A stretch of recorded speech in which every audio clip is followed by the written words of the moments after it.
Hello, I'm the Nostalgia Critic. I remember it so you don't have to. Let's talk about the Phantom.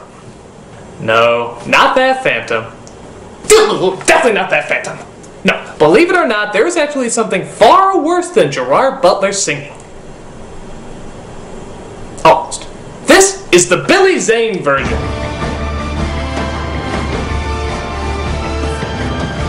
Based on the 1930s comic strip, the Phantom is a very old superhero that definitely shows its age.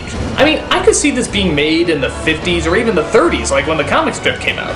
But the 90s? Hey, we bought a lot of shit during that decade, but this was really pushing it. So, let's see why this purple sack of shit reaches all sorts of new blows. This is the Phantom. So the movie, oddly enough, begins with this saying, "For those who came in late?" Wouldn't that be better in the middle of the movie? It all began a very long time ago. A small boy watched helplessly as his father was killed by the pirate leader, Kabai Singh. He jumped overboard and was washed ashore on a mysterious jungle island called Bengala. So yeah, it's your typical killed father revenge backstory. Except in this version, he's picked up by natives, who decide to give him a ring of unbelievable power. Why they give him this ring, I have no idea. What, did nobody else want it? Nobody was interested in a ring of unbelievable power. Oh, come on, nobody wants a ring of unbelievable power? No. Nobody wants a ring of unbelievable power? No. Oh, hey, a washed-up white kid. Cut to years later as a band of thieves, I guess, kidnap this little boy to get them through the jungle to find a treasure skull. Hey, Quill, now I get it. Turn the map around. You got it upside down, you big moron. If the map's upside down, then there ought to be a bridge up ahead. And all I see is more jungle. Oh, shit! Look out! The punchline! No sudden stops. What's the big idea? So they reach their destination as the kid is afraid to go any further. He says we can't go on. These woods are protected. Protected by who? Hamasi kuendelea mbili. By a ghost. A what? A ghost who walks. A ghost who walks? By God! That's almost as scary as a ghost who does anything other than walks! So they tie up the kid and throw him in the back of the truck as they venture forward into the cave. A guy in a fedora hat looking in a booby-trapped cave for ancient treasure that's in the shape of a golden head? Thank God I'm unbelievably stupid. Or I just might have made a connection to Raiders of the Lost Ark. But nope, I'm just a dummy who wants to see the bad guy from Titanic wear purple spandex. Don't look at me funny.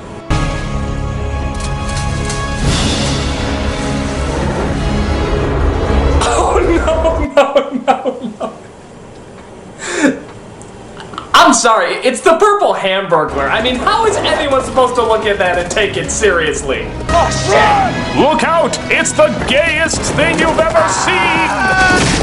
I don't even get it. Why purple? How does purple blend into anything in the jungle? In fact, how does purple blend into anything, period? Actually, I think they did a survey recently asking Army recruits what was the best kind of camouflage. And their response was, not fucking purple. I just don't get it. I can't fucking get it. Who was that guy?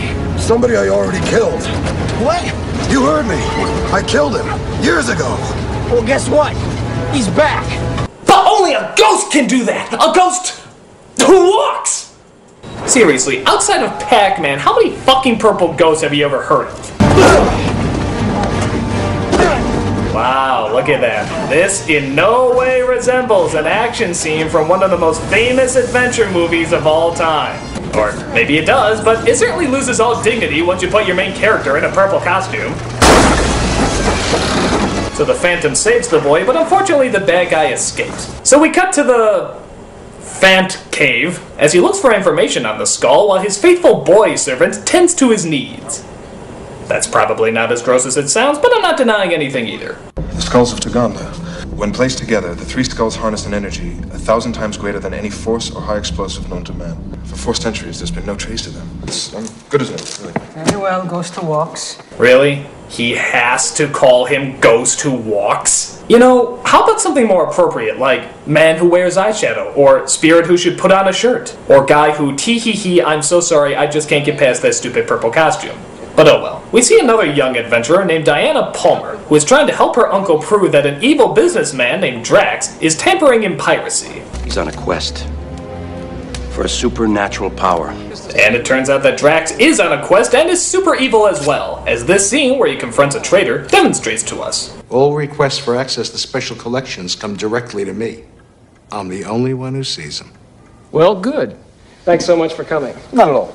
Oh, one more thing if you don't mind. Your murder! I'd like your professional opinion on something under this microscope.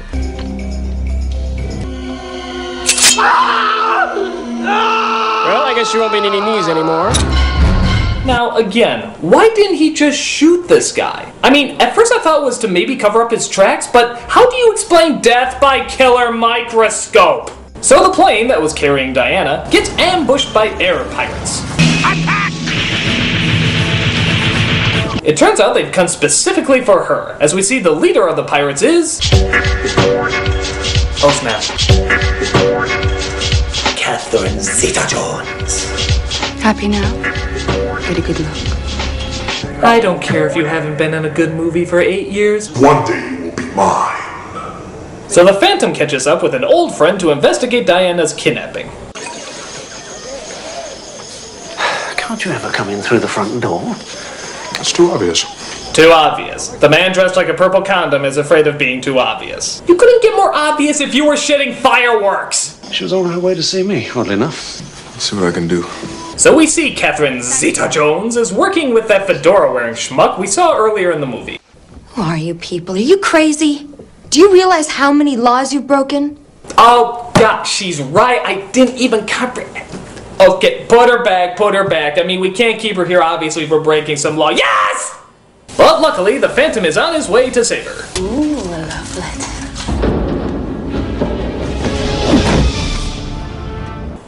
I can safely say I didn't see this coming.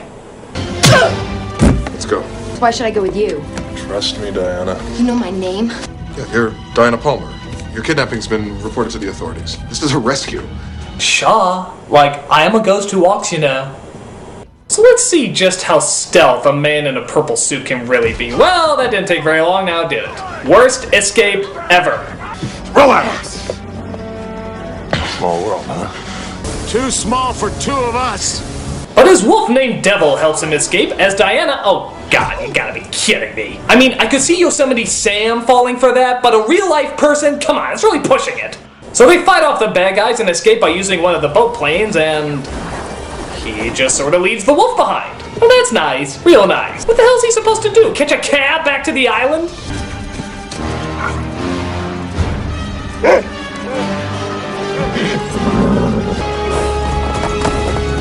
But it turns out their gas is leaking. So, get this. The horse and the wolf catch up with the plane.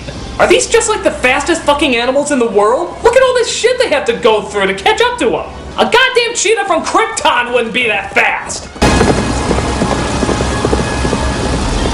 So long, Toots, you're on your own. I'm sure there's some flat area in the mountains you can land that thing and... oh, you want to come with it? Yeah, that's cool. And the car catches up with them too? Good lord, the Roadrunner on speed wouldn't be able to go as fast as these guys. Your blood must be made out of grounded up Jesse Owens. Thankfully, he comes across a helpful tribe that we'll never see again, as the Phantom tries to get Diana to safety. Oh gee, I wonder where his hideout is. I mean, not that it's hard to track down a person who looks like Grimace's anorexic brother, but a giant friggin' skull might be a little bit of a giveaway. So he meets up with his friend that we saw earlier as they try to figure out what's going on. Captain, I want you to take her back. Use every man at your disposal, give her all the protection she needs. I came here to do a job, and that's what I'm gonna do. Goodbye. Wait a second. Diana, nobody argues with the Phantom and wins. Mostly because the Phantom just runs away in the middle of the conversation. It's a cheap shot, but that's the Phantom. So we see the Phantom go to New York. As it turns out, he has an alter ego named Kit, who of course, Diana happened to know growing up. Like they said. Now, I read about what happened. Are you alright? Oh, I'm fine. It started out bad, but it all turned out okay. I heard you were saved by a dashing, well-endowed purple man. But more important things are going on, as it turns out Zeta-Jones is working for Drax, as he divulges his evil plans to his business partners. There is opportunity in chaos. I give you the skull of Tuganda. This skull is one of three. When all three skulls are united, they will produce a force more powerful than any army on Earth. The skulls will be ours, and all of the power that comes with them.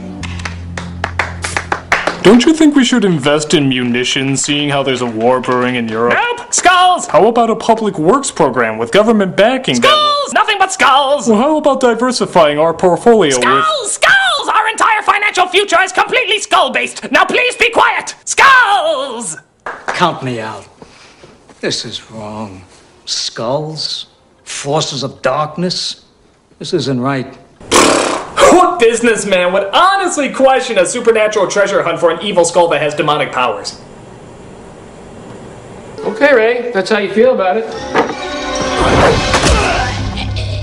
Boy, you know, for a guy who probably spent days putting together the mechanics of that killer microscope, I'm surprised he resorted to the most basic of means by throwing a sharp stick. Surely he could have rigged the curtains to eat him or something. You gotta say it, Diana. You look great. You've not changed a bit. You just vanished, kid. I guess I did. Without a word, without a letter, not even a phone call. You just vanished like a phantom or a ghost who walks, if you will. So they find out that the second skull, coincidentally enough, is in a museum in New York. So the Phantom uses all his cunning secrecy and top secret ways to figure out a way to, okay, what is up with this guy? Superhero my ass. He couldn't cover up the fact that he was a superhero any more than Edward could cover up that he was a vampire. I'll take that, thank you. Oh, but I was so cautious. Museum security. Everything's under control. Listen, folks. Free cake and sandwiches are being served in the Hall of Nature. Cake and sandwiches? Well, gee, I sort of wanted to know about that whole glass breaking thing. Me too, until he said cake and sandwiches, and now all I can think about is cake and sandwiches. Wow! So it turns out when the two skulls join together, they point out the location of the third skull. And thankfully, there just so happened to be a map in the room to point out the location. Which is good, because it doesn't look nearly as dramatic to see the skulls type out the direction on Google Maps.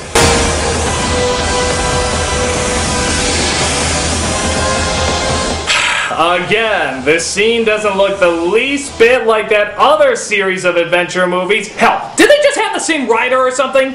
Oh, holy shit, they did. I was just kidding! They really have the same writer? Well, that's really sad. What, did he really think that Indiana Jones would have been taken more seriously if he was dressed in the feces of Barney the dinosaur? That doesn't make sense. Oh well. Kid escapes and dresses up like the Phantom to save the day.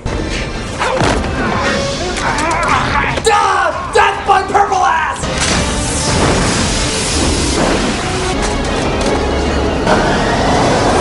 Oh hey, a purple man climbing out of an elevator. So how are the kids? Forget him, he's not coming. He's probably dead by now.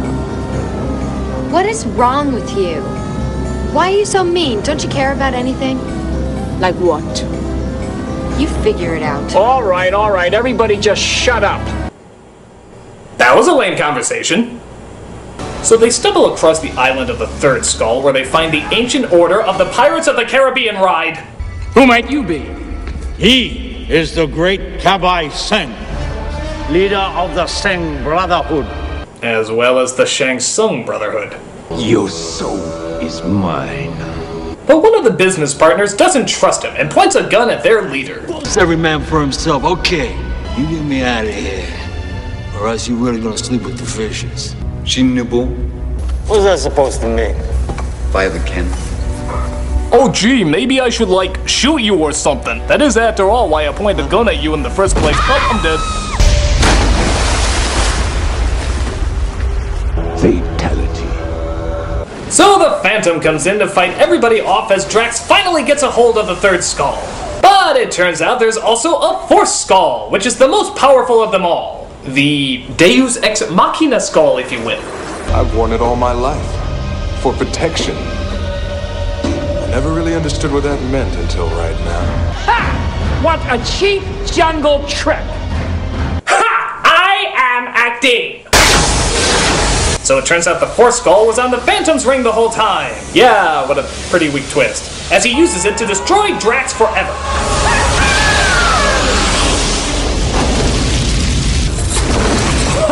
What's up with all the explosions? Did the entire island just pass gas or something? So they all get off the island safe. Zeta Jones is a good guy now. Sort of came out of nowhere. As Diana asks the Phantom to reveal his true identity. Before I go, take off your mask. Let me see your face. Kit. Yeah, you really weren't fooling anybody with that. It's kind of embarrassing. So he takes off his mask and spontaneously his eye makeup too, as he confesses something important to her. You know, I'm not really permitted to reveal all of my secrets. Actually, I am, but only to one person. Who's that? The woman I intend to marry. I don't know if that's wise, lady. Here's the last woman he tried to marry. My wife in practice, if not yet by law, so you will honor me. Bit of a buzzkill.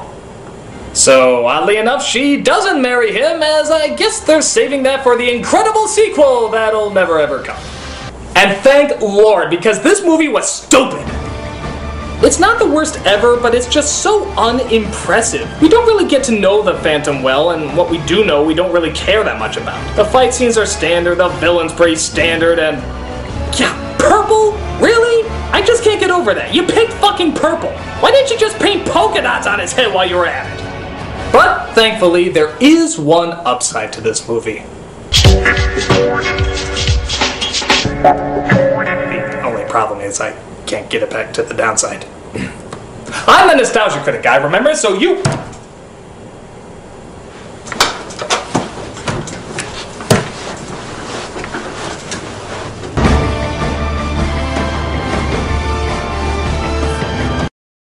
What a cheap jungle trick!